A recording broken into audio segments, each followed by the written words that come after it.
เจ้าวันนี้นะเจ้าน้องจะมาพามากินร้านอาหารร้านลู่ลำเจียงไฮ้เจ้าเมนูแรกที่จะแนะนำนะคะก็คือแอปอองอเจ้าเมนูที่สองก็คือนี่นะคะแกงฮังเลเจ้าเมนูที่สามออเดอร์เมืองเจ้าก็จะมีพัก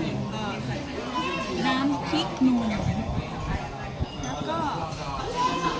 ไส้อั่วหมูทอดเจ้าหมูยอแคบหมูต่างๆเจ้าเมนูตีซี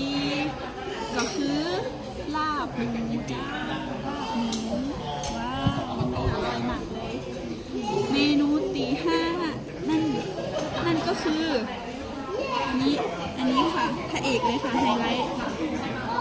ลูเจ้าลูเจ้าอันนี้เป็นเครื่องเคียงของลูเจ้าแล้วก็จะมีพักเนมต่างๆอันนี้แนะนำเลยนะเจ้าใครมาต้องลองกินแอปอองอเจ้าโอเค